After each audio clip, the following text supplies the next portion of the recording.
আজ একটা চমকপ্রদ ভিডিও নিয়ে চলে এলাম আপনাদের সামনে।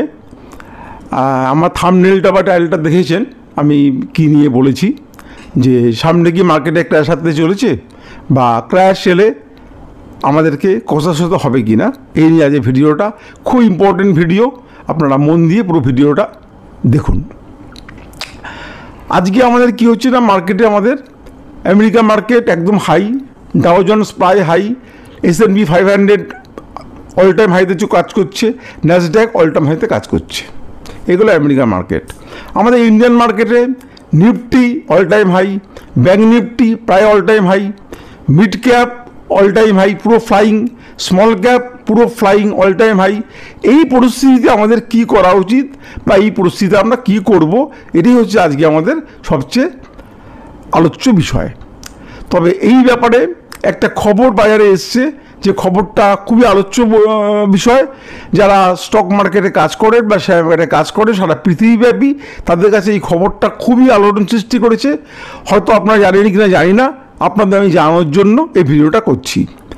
আমেরিকাতে প্রফেসর ডেন্ট বলে একজন আছেন ইকোনমিস্ট, যিনি মাঝে মাঝে ভবিষ্যৎবাণী করে থাকেন এবং যার ভবিষ্যৎবাণী প্রায়শই ঠিক হয়। উনি বলেছেন যে আগামী দিনে 2025 সালে একটা হিস্টোরিক্যাল ক্রাশ আসতে চলেছে, যেটা নাকি আগের সমস্ত ক্লাসকে ছাপিয়ে যাবে। এবং সেটা কী ধরনের ক্লাস, সেই ক্লাসগুলি কী কী হতে পারে, সেটা উনি ব্যাখ্যা করেছেন। আসুন আমরা আপনাদেরকে স্ক্রিনে নিয়ে গিয়ে সেটা আপনাকে দেখাচ্ছি, আপনারা এটা দেখুন। ফ্রেন্ডস, একটা খবরে সারা পৃথিবী প্রায় উত্তাল এবং অনেকেই যারা স্টক মার্কেটের সাথে রিলেটেড আছেন বা স্টক মার্কেটে যারা ইনভেস্ট করেন সারা পৃথিবীব্যাপী, সবার কাছে এই খবরটা একটা খুব ভয়ঙ্কর খবর এসে দাঁড়িয়েছে। যে রিসেন্টলি ইউএস একজন খুব নামকরা ইকোনমিস্ট প্রফেসর ডেন্ট, উনি বলেছেন যে bubble of all bubbles, US economist predicts 2025 stock market crash likely Wars than 2008 crisis. অর্থাৎ আমরা জানি যে লেম্যান যে ক্রাইসিসটা হয়েছিল 2008-এ, যারা আমরা অনেকদিন থেকে স্টক মার্কেটে আছে আমরা জানি, তার থেকেও বলতে ভয়ানক ক্রাশ হবে।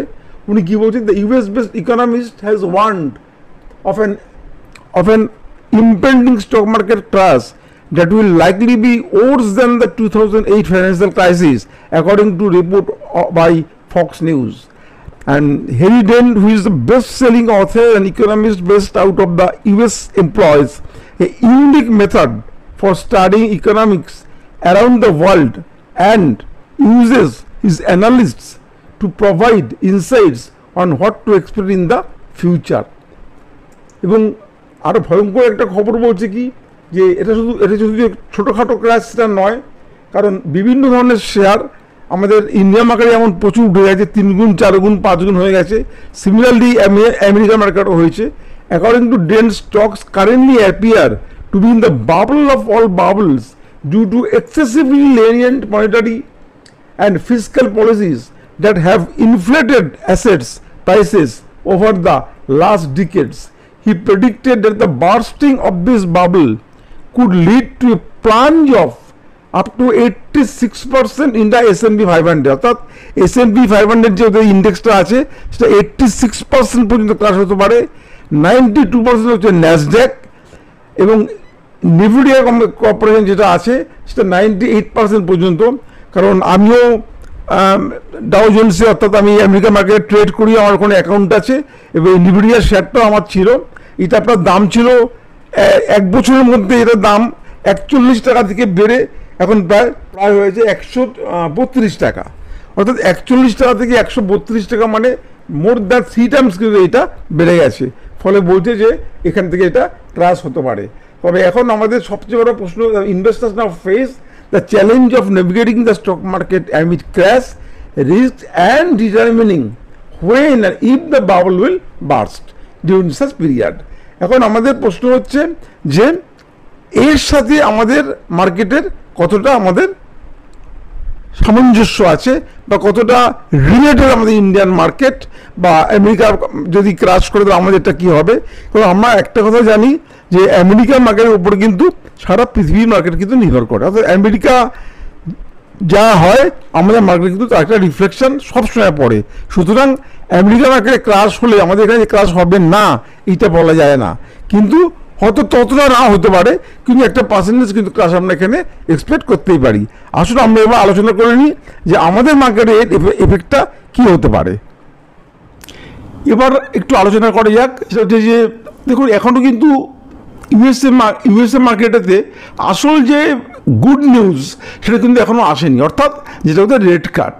আমরা কিন্তু প্রত্যেকে সারা পৃথিবীব্যাপী লোক এবং আমরা যারা ভারতবাসীরা যারা আছি, যারা ভারতীয়রা যারা স্টক ট্রেডিং করি, আমরা সবাই কিন্তু ওই দিকে তাকিয়ে আছি যে কবে আমেরিকাতে রেড কার্ড শুরু হবে, এবং রেড কার্ড শুরু হলে বেশ কিছু স্টক, বিশেষ করে financial, banking stock, IT stock বা কেমিক্যাল স্টক এগুলো রান করবে বলে আমাদের ধারণা বা আমরা বিশ্বাস করছি, কিন্তু সেটা কিন্তু এখন পর্যন্ত ঘটেনি। হয়তো এটা এই বছরে শেষের দিকে হয়তো একটা কি দুটো রেড কার্ড হবে বলে আশা করা যাচ্ছে। তাই রেড কার্ডের পরেই কি মার্কেট ক্রাশটা হবে বা কীভাবে হবে সেটা কিন্তু আমরা কেউ জানি না। তাহলে এবং আমাদের ইন্ডিয়া থেকে এরকম কিছু সম্ভাবনা আছে, আমাদের ইন্ডিয়াতে আমার মনে হয় এরকম কোনো সম্ভাবনা নেই। আমাদের ভারতবর্ষের অর্থনীতিতে সেরকম কোনো সম্ভাবনা নেই, কারণ আমাদের ইকোনমি এখন খুবই ভালো জায়গায় আছে। তবে একটা কথা কি না, আমেরিকান মার্কেটে যদি কিছু হয়, আমরা দেখেছি যখন লেম্যান ক্রাইসিস হয়েছিল আমাদের ইন্ডিয়ার ক্ষেত্রে কিন্তু সেটা কিছু হয়নি, কিন্তু আমাদের ভারতীয় মার্কেট কিন্তু হুড়হুড়িয়ে পড়ে গেছিলো 2008 সালে, এটা আমরা দেখেছি। সুতরাং আমেরিকান মার্কেট কিছু হলে ভারতবর্ষে কিছু হবে না, এটা কিন্তু হয় না, এটা আমরা অতীতে দেখেছি। ফলে আমার মনে হয় যে এই খবরটাকে একেবারেই পাত্তা দেবো না, এটাও ঠিক এমন ঠিক না। আবার এই খবরটাকে পাত্তা দিয়ে আমি আমার সব কিছু বিক্রি করে দিলাম বা আমি আমার পোর্টফোলিও খালি করে দিলাম বা কিছু কেনাকাটা করলাম না, এটাও ঠিক না। আমাদের চলতে হবে বর্তমানে মার্কেট যেভাবে চলছে, বর্তমানে নিফটি যেভাবে চলছে, ব্যাঙ্ক নিফটি যেভাবে চলছে, চার্ট যা বলছে আমাদের সেইভাবে চলতে হবে। তবে হ্যাঁ, একটা কথা না বললেই নয়, আমাদের ইন্ডিয়ান মার্কেটে যেটা আমরা দেখেছি যে বেশ কিছু স্টক, বেশ কিছু শেয়ার কিন্তু একদম রকেটের মতো উঠে যাচ্ছে, ফ্লাই করেছে। বিশেষ করে রেলওয়ে স্টক, পিএসইউ স্টক এবং কিছু ডিফেন্স স্টক, তারা কিন্তু 3 গুণ 4 গুণ 5 গুণ হয়ে গেছে, কিন্তু তাদের ফাইন্যান্সিয়াল রেজাল্ট কিন্তু ততদিন কিন্তু তাদের বাড়েনি। এবং আমরা জানি যে কোনো কোম্পানি, যে কোনো শেয়ার যখন বাড়ে একটাই কারণে বাড়ে, কোম্পানি যখন ভালো বিজনেস করে, কোম্পানি যখন প্রফিট ভালো আর্ন করে, অর্থাৎ তার আর্নিংসের উপরে, তার প্রফিটের আর্নিংসের উপরে সেই শেয়ার কিন্তু বাড়ে, এছাড়া কোনো কারণ নেই। আর যেগুলো বাড়ে সেগুলো মার্কেটে কিছু ইনফ্লুয়েন্স থাকে, কিছু কিছু খবর থাকে, কিছু কিছু অপারেটার্স গেম থাকে, সেগুলো তো মার্কেটে চলতেই থাকবে, সব মার্কেটেই থাকে। কিন্তু মেন যে আলটিমেটলি দিনের শেষে যে জিনিসটা হবে সেটা হবে কিন্তু কোম্পানি আর্নিংসের উপরে আমার শেয়ারের দাম বাড়বে, এটা এর ব্যতিক্রম কখনোই হতে পারে না। অর্থাৎ চার্ট যা বলবে, আমার ফাইন্যান্সিয়াল রেজাল্ট যা বলবে, তাই কিন্তু আমার শেয়ারের দাম হবে। এখন প্রশ্ন হচ্ছে যে আমরা এই পিএসইউ স্টক বা ডিফেন্স স্টক বা রেলওয়ে স্টক যাদের কাছে আছে তারা আমরা কী করব? আমরা কি আরও ফার্দার বাই করব, বা আমরা কি প্রফিট বুক করে বেরিয়ে আসবো? এটা কিন্তু আমি আপনাদেরকে বলবো না, বা আমার এটা পক্ষে বলা উচিতও না। আমি শুধু আপনাদেরকে স্ক্রিনে নিয়ে যাবো, নিয়ে গিয়ে আপনাদেরকে আমি চার্ট দেখাবো, ফাইন্যান্সিয়াল রেজাল্ট দেখাবো, আপনারা এটা দেখে যা সিদ্ধান্ত নেবেন সেটা নেবেন। তবে একটা জিনিস আমরা দেখেছি যে 4 জুন যেদিন আমাদের লোকসভার ফলাফল বেরোনোর দিন ছিল, সেদিন কিন্তু এই শেয়ারগুলো প্রচণ্ড হারে পড়ে গিয়েছিল। এক একটা শেয়ার 23%, 24% একদিনে পড়ে গিয়েছিল, এটা আপনারা নিশ্চয়ই প্রত্যেকে লক্ষ্য করেছেন। এবং শেষের দিকে আমার মোটামুটি বোঝা গেল না, মোটামুটি বিজেপি গভর্নমেন্ট ফর্ম করতে পারে, তখন সামান্য কিছুটা রিকভারি দিয়েছিল। অর্থাৎ একটা খবরে একটা শেয়ার কী ধরনের পড়তে পারে সেটা কিন্তু আমরা 4 জুন মোটামুটি দেখেছি। এবং আপনি কিন্তু বিক্রি করে বেরিয়ে আসতে পারবেন না। আপনাদেরকে চার্টে নিয়ে গিয়ে একদিন দেখাবো যে আইআর সিরিজ একটা শেয়ার যে খুব পপুলার শেয়ার সবার কাছে, এবং সেটা 2021 সালে এটা কি হয়েছিল, যে একটা মানে ঐতিহাসিক ঘটনা ঘটে গিয়েছিল, সেটা আপনাদেরকে আমি এই চার্টে নিয়ে গিয়ে দেখাবো যে সেটা খোলার সঙ্গে সঙ্গে সেটা 40% ডাউন হয়ে গেছে। সুতরাং যে শেয়ারগুলো এরকম হাই ফ্লাইং হয়ে গেছে সেইগুলোতে কি করা উচিত এইটা আপনারা চিন্তাভাবনা করে করবেন। এটা জাস্ট এডুকেশনাল ভিডিও হিসাবে আপনারা নেবেন, আমি আপনাদেরকে এটা বোঝানোর বা দেখানোর চেষ্টা করছি। হ্যাঁ, যদি প্রশ্ন করেন যে আপনার কাছে কি স্টকগুলো আছে, অটোমেটিক্যালি আপনার মনে হতে পারে হ্যাঁ আমার কাছে স্টকগুলো ছিল, ছিল এবং আমি এটাতে লাভ করেছি এবং লাভ করে আমি বেরিয়ে এসেছি এবং আমি সেগুলোকে ফার্দার ইনভেস্ট করেছি। কারণ এখনও বাজারে এত স্টক আছে যেগুলো অনায়াসে ভবিষ্যতে 40 to 50% আমাকে প্রফিট দিতে পারে এবং 35 to 40 বা 45% প্রফিট, ইভেন 50% প্রফিট, আমি মনে করি stock market it is more than enough. আমার দুগুণ তিনগুণের থেকে আমি যদি 1 বছর 1.5 বছরের মধ্যে 40% প্রফিট আমি আর্ন করতে পারি, এটা যথেষ্ট। সুতরাং এরকম অনেক শেয়ার আছে যেটা আমি কিন্তু প্রফিট করতে পারি, কিন্তু এইখানে আমার থাকাটা আমার কাছে মনে হয়েছে কিছুটা রিস্কি, তাই আমি কিন্তু বিক্রি করে বেরিয়ে এসেছি। আরেকটা কথা বলে রাখি যে আমার নাম অসীম কুমার দত্ত আর আমার চ্যানেলের নাম দত্ত অসীম। আমি মিউচুয়াল ফান্ড নিয়ে, শেয়ার মার্কেট নিয়ে এবং বিভিন্ন রকমের ফাইন্যান্সিয়াল যে ভিডিওগুলো আছে সেগুলো আমি আপনাদের সামনে নিয়ে আসার চেষ্টা করছি এবং এটা পুরোটাই এডুকেশনাল ভিডিও। আপনারা এটা দেখবেন এবং আপনারা দেখে সিদ্ধান্ত নেওয়ার তাই নেবেন। এবং অনেকেই শেয়ার মার্কেটে ক্লাস করার জন্য ইন্টারেস্টেড হয়েছেন এবং তাদেরকে আমি বলে রাখি যে আমি খুব শীঘ্রই শেয়ার মার্কেটে ক্লাস শুরু করব। আপনারা যদি ইন্টারেস্টেড থাকেন তাহলে আমার স্ক্রিনে হোয়াটসঅ্যাপ নাম্বার দেওয়া আছে, এখানে আমাকে আপনারা হোয়াটসঅ্যাপ করতে পারেন। আমি আর প্রত্যেকটা হোয়াটসঅ্যাপ পড়ি এবং আমি রিপ্লাই দিয়ে থাকি। আর এই ভিডিওটা দেখে আপনাদের কী মনে হচ্ছে সেটা অবশ্যই কিন্তু আপনারা কমেন্ট করে জানাবেন। আর অবশ্যই এই ভিডিওটাকে আপনারা সাবস্ক্রাইব করবেন, যারা নতুন এসেছেন চ্যানেলে তারা সাবস্ক্রাইব করবেন, আর যারা দেখছেন তারা অবশ্যই একটা লাইক দেবেন এবং আপনারা করবেন কি এটাকে আপনাদের বন্ধুবান্ধবকে শেয়ার করবেন। তাহলে আসুন আমরা এবারে আপনাদেরকে স্ক্রিনে নিয়ে যাচ্ছি এবং কিছু চার্ট দেখাবো, কিছু ফাইন্যান্সিয়াল রেজাল্ট দেখাবো, যেটা দেখে আপনাদের কি মনে হয় সেটা আমাকে কমেন্ট করে জানাবেন এবং এইটা দেখে আপনারা সিদ্ধান্ত নেবেন, আমার কথার উপরে নয়। আমি জাস্ট আইআরসিটিসি একটা চার্ট আপনাদের দেখাচ্ছি, এটা দেখলে আপনাদের অনেকটা ক্লিয়ার হবে। জাস্ট লক্ষ্য করুন যে এই যে এখানটায় 1278 টাকা 79 টাকার মতো লেভেলে এই শেয়ারটা গেছিলো।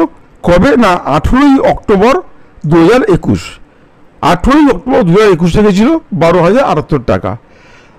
তারপরে সেখান থেকে এটা পড়তাম করলো, জাস্ট লক্ষ্য করুন আপনারা,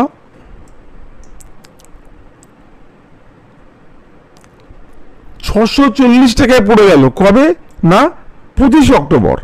এবং যেদিন এটা পড়েছিল সেদিন কিন্তু কাউকে বেচবার সুযোগ দেয়নি। প্রথমে এটা 40% এটা পড়ে গেছিলো, কোনো খারাপ খবর ছিল না, কোনো কিছু ছিল না, জাস্ট ইউফোরিয়া, এটা বেড়ে গেছিলো প্রত্যেক। তার আগে আপনাদের দেখুন যে কীভাবে এটা বেড়েছে, বাড়াটা লক্ষ্য করুন। এইখান থেকে শেয়ারটা বাড়তান্ন করেছে, এই লেভেল থেকে শেয়ারটা বাড়তান্ন করেছে, বাড়তে বাড়তে বাড়তে এখান থেকে চলে গেছে কোথায় 270 টাকা থেকে, বাড়তে বাড়তে চলে গেছে কোথায় না আজকের এই লেভেলে চলে গেছে 270 টাকা থেকে, ঠিক এই লেভেলে এটা চলে গেছিলো 1278 টাকা। সেটা মাত্র 2-3 দিনের মধ্যে সেটা পড়ে গিয়ে চলে এলো মাত্র মাঝখানে শনি রবিবার ছিল, 3-4 দিনের মধ্যে সেটা 642 টাকায় চলে এলো। অর্থাৎ জাস্ট 50% পড়ে গেল আপনার 3 থেকে 4 দিনের মধ্যে। এবং এই 3-4 দিনের মধ্যে কোনো রিটেল সেলার কিন্তু এখান থেকে বেরোতে পারেনি, রিটেল সেলার এখান থেকে বেরোতে পারেনি। এখানে জাস্ট যারা এটা অপারেটার্স গেম, অপারেটার একদম মর্নিংয়ে তারা বিক্রি করে দিয়ে বেরিয়ে গেছে। তাহলে এগুলো হচ্ছে প্রত্যেকটা একটা ট্র্যাপ। এই ট্র্যাপে আমাদের সাধারণ ইনভেস্টারদের পা না দেওয়াই ভালো, কারণ এইটা আমাদের কোত্থেকে আসে না গ্রিডিনেস থেকে আসে। রেজাল্টে চলে যাই, আমরা যদি রেজাল্টে দেখতে পারি এবছরও কিন্তু এটা 600 থেকে 1100-1150 টাকা চলে গিয়েছিল, এখনো হাইটা টাচ করতে পারিনি, কিন্তু রেজাল্ট কি আমাদের তাই বলছে? দেখুন আমার যদি রেজাল্টটা দেখি আমরা, তাহলে আমাদের নেট প্রফিট কি আসছে 1006 থেকে 1111, অর্থাৎ 10% জাস্ট আমাদের প্রফিটটা বেড়েছে, তার থেকে কিন্তু বেশি আমাদের বাড়েনি। 1 বছরের মধ্যে বেড়েছে 10%। শেয়ারের দাম কিন্তু বেড়ে গেছে আমাদের 30 to 40%। এবার যে শেয়ারটা আমি দেখাচ্ছি সেটা হচ্ছে আপনাদের আরভিএনএল শেয়ার। এই জাস্ট এই জায়গাটা আপনি লক্ষ্য করুন যে 24শে এপ্রিল 23 সালের এপ্রিল মাসে শেয়ারটার দাম ছিল কত? 80 টাকা, 80 টাকা দাম ছিল। সেখান থেকে শেয়ারের দামটা চলে গেল কোথায় না আজকের 420 টাকা। অর্থাৎ 80 টাকা থেকে 420 টাকা মানে হচ্ছে আপনার কত 5 টাইমস, অর্থাৎ 500 টাইমস এটা প্রফিট দিয়েছে। কিন্তু এটা আর্নিংস কি সেরকম বেড়েছে? আসলে আমরা আর্নিংসটা একবার এটা দেখি। প্রথমে আমরা একটু পির দিকে তাকাই, এটার পি হচ্ছে 55.6, এটার পি হয়ে গেছে, অথচ ইন্ডাস্ট্রি পি কিন্তু চলছে অনলি 20, এটা পিটাতে গেলাম। এবার আমরা আসছি কিসে না রেজাল্টে। দেখুন রেজাল্ট এটা বাড়েনি কি, হ্যাঁ বেড়েছে, কিন্তু 5 টাইমস কি বেড়েছে। দেখুন আমাদের নেট প্রফিট কি বলছে, 1288 থেকে এক বছরের মধ্যে বেড়েছে 1288 টাকা থেকে আমাদের 68 টাকা থেকে বেড়েছে আমাদের 1463, অর্থাৎ খুব বেশি হলে আমাদের 15 to 20% আমাদের প্রফিট বেড়েছে। আর আমাদের শেয়ারের দাম বেড়েছে কত, 5 টাইমস। ফলে বুঝতেই পারছেন যে এটাকে এগুলোকে কিন্তু বলে ইউফোরিয়াতে বাড়ে যখন একটা শেয়ার মার্কেটে অপারেটার্স গেম থাকে, তারা বাড়াচ্ছে, তারা কিনছে, সাধারণ পাবলিকরা কিনছে এবং এটা ইউফোরিয়া সৃষ্টি হয়ে যায়। যখন একটা শেয়ার বাড়ে তখন সবাই সে দিকে ঝাঁপিয়ে পড়ে, সমস্ত ইনভেস্টারে ঝাঁপিয়ে পড়ে, যে পড়ে সেই শেয়ারটাকে বাড়তে সেটাকে 5 গুণ নিয়ে যায়। কিন্তু কখন এটা কারেকশন দেবে এবং কিভাবে কি করবে এটা কিন্তু আমরা কেউ জানি না। সুতরাং আমার মনে হয় এখানে আমাদের একটু কশাসলি ট্রেড করা উচিত। আমি বলছি না যে আপনারা এক্ষুনি বিক্রি করে দিন, যা প্রফিট বুক করে নিন, ভালো করে কথাটা শুনবেন, আমি কখনোই বলছি না প্রফিট বুক করতে, কিন্তু আপনারা একটু কশাস হয়ে যান, এইটাই আমি আপনাদের কাছে এটা বোঝানোর চেষ্টা করছি। আরেকটা শেয়ারের চার্টে এলাম, এই শেয়ারের চার্টটা দেখুন আপনি, মোটামুটি এরম জায়গায় তো ওই 17 এপ্রিল একই এক সময় ধরছি, ওই এপ্রিল মাসের 23 তারিখ শেয়ারের দাম ছিল কত, 70 টাকা। 70 টাকার পরে শেয়ার দামটা কোথায় গেল না, 70 টাকা থেকে শেয়ার দামটা চলে গেল আপনার 322 টাকা, অর্থাৎ প্রায় আপনার 5 গুণ হয়নি, 4 গুণ, মানে 4.5 টাইমস, এরকম 4.5 গুণ মতো শেয়ারের দামটা কিন্তু এটা বেড়ে গেছে। তো এটার প্রফিট কি সেরকম বেড়েছে? আসুন আমরা একবার প্রফিটের দিকে তাকাই। আমরা প্রফিটের দিকে চলে এলাম। প্রফিট লক্ষ্য করুন আপনি, মার্চ 22-এ প্রফিটটা ছিল 470 ক্রোর্স, মার্চ 23-এ 479 ক্রোর্স, আর মার্চ 24-এ 243 ক্রোর্স প্রফিটটা হলো। প্রফিটটা কিন্তু আমাদের দেখলাম যে গত বছরের তুলনায় এবছর বেড়ে গেছে, শেয়ারের দাম বেড়ে গেছে আমাদের প্রায় 4 গুণ 4.5 গুণ শেয়ারের দাম বেড়ে গেছে। এবারে আপনারা সিদ্ধান্ত নেবেন কি করবেন। এইবারে দেখুন আমরা যদি একটু তাকাই এইচডিএফসি ব্যাংকের দিকে, এইচডিএফসি ব্যাংকে আপনি যদি দেখবেন যে এইচডিএফসি ব্যাংকের কী হারে আমাদের প্রফিটটা বাড়ছে। দেখুন লক্ষ্য করুন, আমাদের 23 সালে আমাদের প্রফিট ছিল 46,149 টাকা, আর 24-এ হয়েছে 65,446 টাকা। 46,149, 65,446 কোটি টাকা আমাদের প্রফিট বেড়েছে। তার আগের বছর ছিল 38,151, 46,149, 65,416। কিন্তু আমাদের শেয়ারের দাম কি বেড়েছে? আসলে আমরা শেয়ারের দামে চলে যাই। শেয়ারের দাম দেখুন আপনাদের কাছে দেখাচ্ছি যে এটা এক জায়গায় কিন্তু এটা রান করছে, অর্থাৎ এটা চলে গিয়েছিল, এটা আপনার 1700 টাকা চলে গিয়েছিল কবে না 4 এপ্রিল 2022-এ 1713 টাকা গেছিল।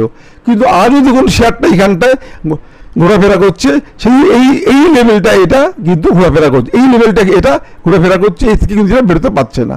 তাহলে দেখুন তাহলে এর থেকে কী বোঝা যাচ্ছে, যে একটা কথা এর থেকে বোঝা যায় যে যখন কোনো শেয়ারের দাম বাড়ছে তার মানে এই নয় শেয়ারটা খুব ভালো হয়ে গেছে বা শেয়ারটার ফিউচার মারাত্মক ভালো হয়ে গেছে।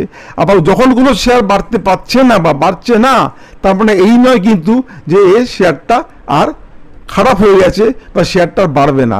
যেমন আজকে যদি আমরা আইটি সেক্টরের দিকে তাকাই, দেখবো ইনফোসিস, টিসিএস, উইপ্রো, যেগুলো টপ র্যাঙ্কের আইটি শেয়ার আছে সব কিন্তু তলায় পড়ে আছে।